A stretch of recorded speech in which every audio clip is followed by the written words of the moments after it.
I wonder if you know what this piece of wood is. It comes in various sizes. There's a medium sized one, well it's actually a deep one, and this is a shallow one, and this is a double sized one, and they've come from a beehive, and around about 1850 people invented this frame, and it's a simple wooden frame, and on the frame there is a piece of wax. We call this piece of wax foundation, and it's printed with hexagonal cells on both sides, and when the bees find this foundation, when you've got bees of the right age, they secrete wax and they make this up to the edge of the frame with cells, and in there go the bees. And this particular one is called a super frame because it's on top. It's not super because it's really good, it's super because it sits on top of a brood box full of these sized frames, which are much bigger.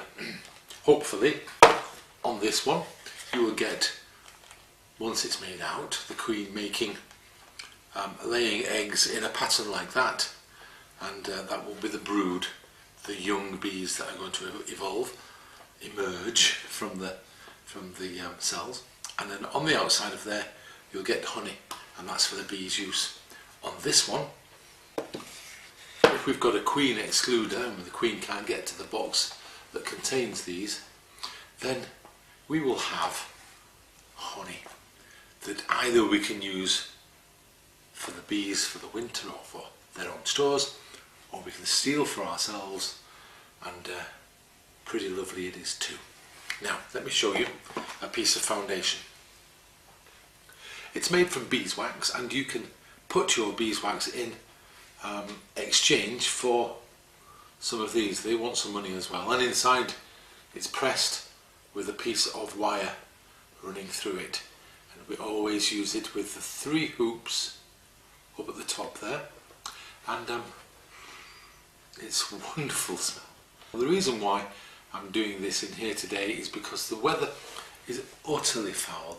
I can't really do anything in the garden, and the bees are forlornly standing at the entrance to the hive, hoping someone's going to come along with a cup of tea for them, or perhaps they're going to watch a film on the television, but apart from that they're doing very little else. So I thought it was time to actually make some frames and show you how to do it. It's very simple. To make a frame you need 2 of these. We're going to make a small one, a super frame, and these are called side bars.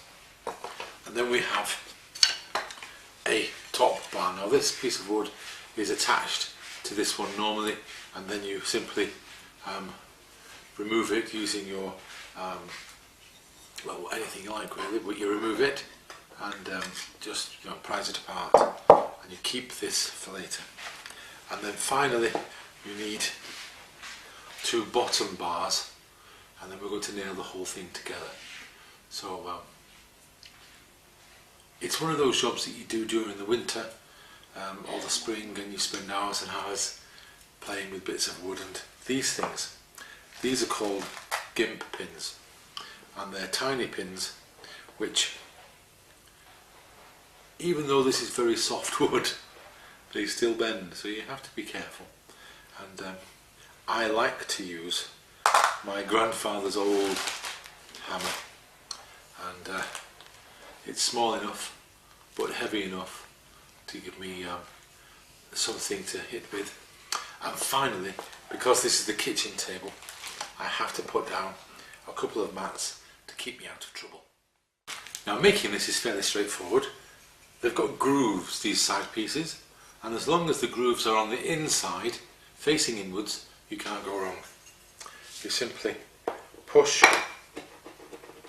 that down on that side, this other side bar on this side, and then finally you want to make yourself a framework on which you can rest your piece of foundation. Now that's not quite down far enough. Yes, it is now. So that goes into there, and that goes into there, and now we have a piece of a frame. It needs to be nailed up yet, but you can see that you could very easily rest your foundation in that groove. So it's nice and simple. Now with the foundation, you find that there are 3 hoops at the top, 2 hoops at the bottom, and we fold over the top hoops so that we can get this in position with the hoops actually lying against the top bar, and that's fairly important. Having done that, you can pop this to this one side whilst we put nails in. If you don't nail this up properly at first, then when you're trying to put the foundation in, it will wobble and you'll just go mad trying to do it. Now, these gimp pins are only small, and this is only simple wood, very soft wood, but you still have to be careful with it, otherwise they're not going to go in the right way. So I make sure that I guide it in position, because if you don't, then you'll get a nail coming out, and when the nail comes out at the side, you're bound to catch your thumb on it, and believe you me, having this stick in your finger is much worse than a bee sting. So once that's in position, we're doing okay.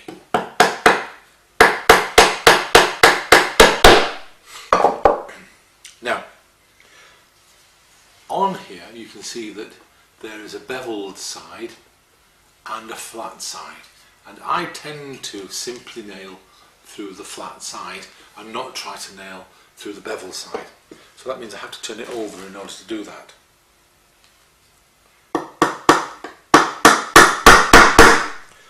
This one, and here's the next one. And now this is held secure, I can start to put my foundation in place. So lay your frame down, pop your foundation resting on the frame, and if you handle the foundation, the wax, as little as possible, then it won't start to melt, and it'll be easier for you to force the foundation into the holes, into the grooves at the 2 end pieces.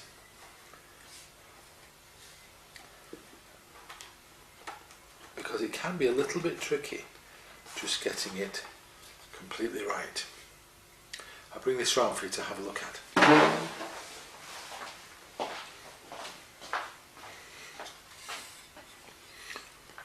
Can you see there?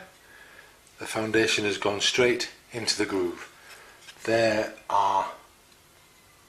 is the top piece of wire in position.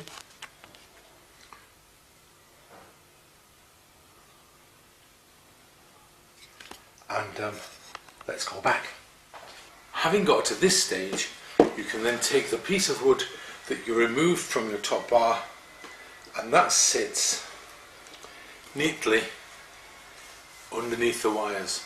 And where the wires are, and you can see where the wires are going to the apex, that's where we're going to pop a nail.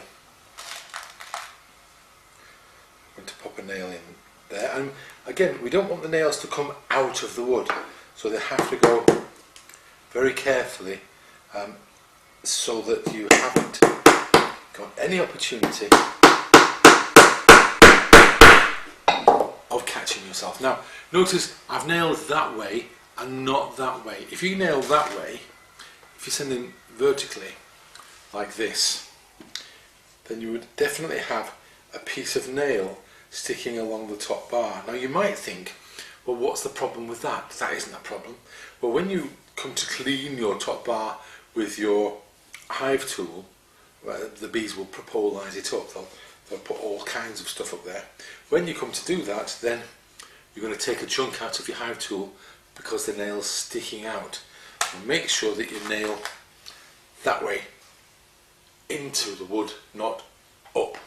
Besides which, nailing up makes it really difficult not to bash the foundation around as well. So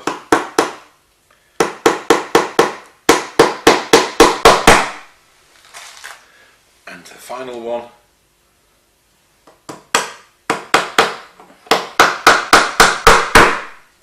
And then the last job is to put the second bottom bar in position. And this is slightly tricky. I do it in a special way. If you put one side in and then put your finger in the middle like that, then you can twist the bottom in much more easily without trapping the wax at the bottom. So now we've got that there, and we need to put a nail in there and a nail in there, and the whole job is finished. When you consider we have to do 10 or 11 for an ordinary national sized box, then we're going to be here all day